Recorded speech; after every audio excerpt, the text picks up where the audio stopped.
साहब थोड़ा थोड़ा देखो ना।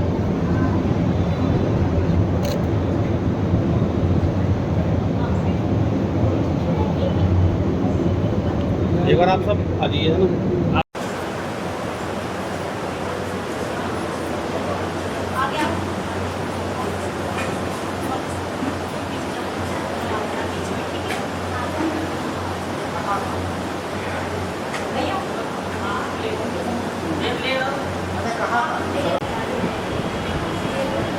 राम गोपाल जी से निवेदन करते हैं कि माल्यार्पण करके उनका स्वागत करें। जल्दी करो। भूपेंद्र गिरी जी महाराज, महामंडलेश्वर स्वामी श्री भूपेंद्र गिरी जी महाराज।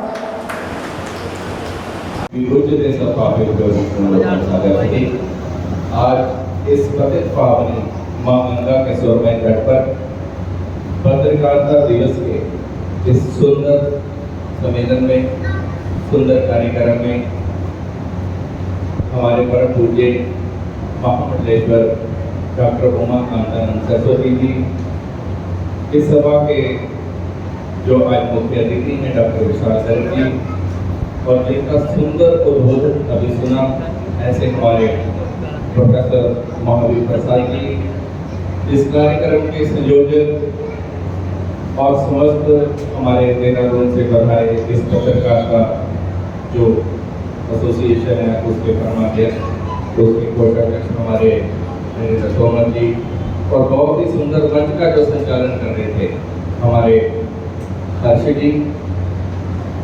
बड़ी अच्छी बात है कि जो भानु, जो सूर्य, जो सबसे पहले हिंदी पत्रकारिता जगत का सूर्य बन करके जो पहली पत्रिका निकली थी 1826 में, जो हमारे पेशे से वकील हमारे शुक्ल जी जिन्होंने इसका बीज रोपण किया था। जैसे अभी डॉक्टर महावीर प्रसाद जी कह रहे थे कि देखिए पत्रकारिता एक ऐसा प्रोफेशन है जिससे समाज को जागृत किया जा सकता है। मेरे एक फॉरम ही मित्र हैं गंगोत्री में राघवेंद्रानंद जी, वो कहा करते हैं कि अगर किसी को अपनी हॉबी को जीवित रखना है, अपने शौक को जीवित रखना है, तो उस शौक को अपनी आजीविका बनाना। अभी हमारे प्रोफेसर साहब कह रहे थे, थोड़ा सा कह रहे थे कि कुछ लोगों को ये शौक है, कुछ लोगों की ये आजीविका है। अगर अपने शौक को आजीविका भी बना दिया जाए तो आपका शौक और आजीविका दोनों चलेंगे। पत्रकारिता हमारे राष्ट्र का, जैसे हमारी न्यायपालिका है, एक मजबूत स्तंभ है।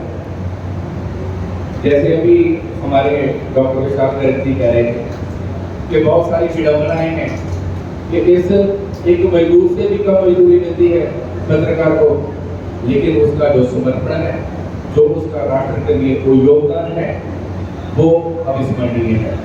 अगर आज से पूर्व 1826 में जिस दिवस का आज हम पुनः चिंतन कर रहे हैं, अवलोकन कर रहे हैं, जिसको हम सेलिब्रेट कर रहे हैं, अगर वो बीज नहीं डला होता तो आज ये वृक्ष बनकर के पुष्पित फलित होकर के राष्ट्र की सेवा नहीं कर रहा था। तो पत्रकार का दिवस पे ये जो उन्होंने आयोजन रखा, ये आत्मचिंतन के लिए भी है, राष्ट्र चिंतन के लिए भी है। और जैसे हमारे देहरादून के अध्यक्ष कह रहे थे कि इसमें बहुत सारा संघर्ष करना पड़ता है, तो जब हम राष्ट्र के लिए कोई सहयोग करते हैं, कोई योगदान करते हैं, तो संघर्ष का अवश्य भावी है। लेकिन उस का रिजल्ट जब मिलता है तो आपके संघर्ष का जो आपको पारितोषिक मिलता है। देखिए अभी कुछ बच्चों को कुछ अलग अलग प्रोफेशन से डॉक्टर साहबान को अभी जो पारितोषिक यहाँ पे मिला, जो सम्मान मिला, तो ये उनके संघर्ष का ही एक फ्रूटफुल रिजल्ट है कि उनको यहाँ पर पारितोषिक मिल रहा है, उनको एक प्रोत्साहन मिल रहा है। तो आज पत्रकारिता दिवस पर पत्रकार बंधुओं के लिए पतित पावनी मां गंगा से, भगवान शिव से यही प्रार्थना करेंगे कि पत्रकार ही रहे, पत्रकार अपने मौलिक सिद्धांतों को पहचाने और पत्रकार अपने मौलिक सिद्धांतों पर अडिग रहे। जैसे अभी हमारे देहरादून के अध्यक्ष जी ने कहा पत्रकारिता को उन्होंने नारद जी के साथ जोड़ा। तो नारद जी का जीवन चरित्र क्या है? नारम ज्ञानम ददाति इति नारदः, नारम अज्ञानम खंडति इति नारदा। जो अज्ञान का खंडित करके ज्ञान का दीपक जला दे वही तो नारद है। जिनकी बात कहीं रद्द ना हो सके वही तो नारद है। तो अगर आपने पत्रकारिता दिवस पे सबसे पहले नारद जी का स्मरण किया है तो नारद जी के जीवन से हम शिक्षा भी लें कि हमारी बात ऐसी हो, हमारी न्यूज ऐसी हो जिसका कोई खंडन नहीं कर सके, जो ज्ञान का प्रतीक बन करके लोगों के जीवन में रोशनी करे। और जैसे सूर्य भानु उदित होते हैं और जीवन में प्रकाश करते हैं, तो आपकी कलम में वो शक्ति है जो आप लोगों को साहस और प्रोत्साहन प्रदान करके उनके जीवन में नई रोशनी का आगाज कर सकते हैं। मैं अपनी वाणी को विराम देता हूँ। सर्वे भवन्तु सुखिनः, सर्वे सन्तु निरामया, सर्वे भद्राणि पश्यन्तु मा कश्चित् दुःखभाग्। और आयोजकों का तहे दिल से धन्यवाद करता हूँ कि ऐसे अवसर पर हमें आपने याद किया और ऐसा सेवा का मौका दिया कि ऐसी महान विभूतियों के डॉक्टर साहब जैसी विभूतियों के दर्शन का लाभ करवाया।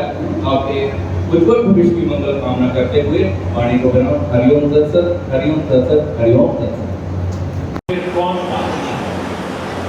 इसलिए मानवता की गरिमा समझकर, मनुष्यता की गरिमा क्या है, हमारा राष्ट्र किधर जाएगा, भले ही हमारा लाभ हो या हानि हो, राष्ट्र की उन्नति के लिए समर्पित लोगों का कामचली समाज में हो रही गड़बड़ियों को उजागर करिए।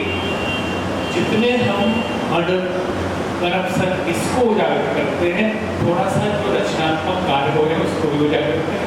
श्रेष्ठ लोग श्रेष्ठ कार्य कर रहे हैं उस पर भी थोड़ा ध्यान दे तो लोगों को प्रेरणा। तो बहुत कुछ तो कहना नहीं था मैं, लेकिन लगा कि आपको कुछ दो शब्द संदेश दे, तो बहुत बहुत धन्यवाद। इस पत्रकारिता दिवस पर जो आयोजन पत्रकार बंधुओं की तरफ से किया गया वो बहुत ही अच्छा, दिव्य और भव्य था, जिसमें समाज के गणमान्य व्यक्तियों के साथ साथ बुद्धिजीवियों के साथ साथ पत्रकारों ने महात्माओं को भी आमंत्रित किया। क्योंकि अभी कुछ दिन पहले एक हिंदुस्तान में नया रेवोल्यूशन आया है और उसमें मैं समझता हूँ कि जो हमारा ये चौथा स्तंभ है, हमारे पत्रकार बंधु हैं, इनका बहुत बड़ा योगदान और सहयोग रहा है। अभी आपने देखा होगा राम मंदिर निर्माण की बात हुई, यूपी बदल रहा है उसकी बात हुई, हमारे देश का युवा बदल रहा है उसकी बात हुई। तो मैं समझता हूँ कि इस रेवोल्यूशन में पत्रकार बंधुओं का सबसे बड़ा हाथ है। जहाँ एक तरफ सरकार का हाथ है, जहाँ एक तरफ और संत समाज का हाथ है, इसमें सबसे बड़ा जो सहयोग किया है वो पत्रकार बंधुओं ने किया है। आज सबसे पहले पत्रकारिता दिवस पर नारद जी को याद किया गया। नारम ज्ञानम ददाति इति नारदा, जो ज्ञान के प्रदाता हैं।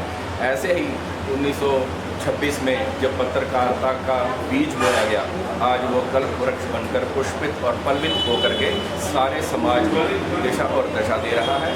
ये पत्रकार बंधुओं का आज का जो आयोजन है बहुत सफल आयोजन रहा। इससे एक अच्छा संदेश जाएगा समाज में। और अभी जो आप बात कर रहे थे कि भाई सरकार की बात कर रहे थे, तो सबसे बड़ा सरकार से पारितोषिक जो पत्रकारों के लिए वो होगा वो स्वतंत्र प्रेस का होगा। आप बिना किसी पार्टी के दबाव के, बिना किसी पार्टी के पक्ष के, निष्पक्ष होकर के जो अपनी न्यूज़ समाज के लिए भेजेंगे वो सबसे बड़ा पारितोषिक होगा। आज के दिवस पर मैं सारे पत्रकार बंधुओं को बहुत साधुवाद और बहुत ही धन्यवाद करता हूं कि आप इसी प्रकार से संघर्ष करते रहें और राष्ट्र को और मजबूत करें, राष्ट्र की आध्यात्मिकता को मजबूत करें, राष्ट्र की आर्थिकता को मजबूत करें। आपका आध्यात्मिक क्षेत्र में भी बहुत बड़ा योगदान है। आप बिना किसी लालच के, बिना किसी मेहनताने के जो कार्य कर रहे हैं उसके लिए आप साधुवाद की। जी छोटा सवाल, 4 जून आने वाला है, क्या लगता है आपको? देखिए ये तो एक राजनीतिक प्रश्न हो गया, ये तो भविष्य के गर्भ में ही है। ये तो आपका एग्जिट पोल बता ही रहा है कि कमल का फूल जो है वो भारत में खिल रहा है और हमारी भी इच्छा यही है कि ये कमल का फूल जो है वो भारत में खिलता रहे और सब लोगों, हमारे राष्ट्र का जो है उत्थान होता रहे, चाहे वो स्पेस का क्षेत्र हो या वो आध्यात्मिक का क्षेत्र हो या हमारे आर्थिक क्षेत्र हो, उसमें हमारे राष्ट्र की आध्यात्मिक आर्थिक उन्नति होनी चाहिए, ऐसी कामना मेरी भी है। लोकतंत्र में पत्रकारिता को चौथा स्तंभ कराया। अगर 4 पैर में से एक पैर कमजोर हो जाए या एक पहिया टूट जाए या पंचर हो जाए तो गाड़ी ठीक नहीं चलती। पूरे विश्व में पत्रकारिता की अपनी भूमिका है। लोग कहते हैं कि साहित्य समाज का दर्पण है, कहते पत्रकार समाज का दर्पण है। अगर वही गंदा हो जाएगा तो चेहरा साफ नहीं दिखेगा। इसलिए पत्रकारों को गरिमावान होना जरूरी है। वो भूल जाए कि हम पैसा कमाने के लिए, पत्रकार मतलब सन्यासी, पत्रकार मतलब साधु जो निरपेक्ष हो, जो किसी पक्ष में ही ना हो और सही दृष्टि से साक्षी भाव से समाज में घट रही घटनाओं और कमियों को उजागर करे और अच्छाइयों को प्रसारित करे।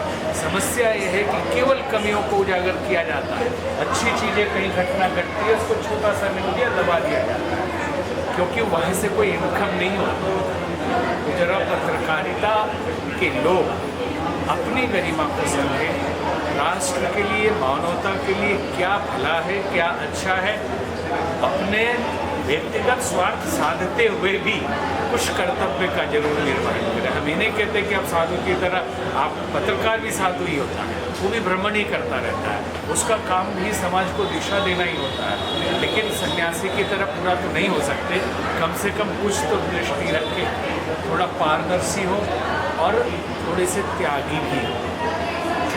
सर लगातार पत्रकार सरकार से मांग करते रहे कि चौथा स्तंभ कहे जा रहे कि सरकार का हो, सरकार के द्वारा कुछ प्राप्त नहीं होता। देखिए, साधु को प्राप्त होता है नहीं होता, साधु उपदेश देता है या नहीं, साधु भ्रमण करता है या नहीं, साधु समाज की सेवा करता है या नहीं। हम अगर इसे केवल व्यवसाय मान लेंगे और आशा रखे रहेंगे सरकार पैसा दे तो पैसे के गुलाम हो जाएंगे। अगर सरकार पत्रकारों को पैसा देने लगी तो निष्पक्ष पत्रकारिता कभी नहीं रहेगी, क्योंकि जो सरकार आएगी पत्रकार उसका गुलाम बन के रहेगा, उसका वेतन भोगी कर्मचारी रहेगा।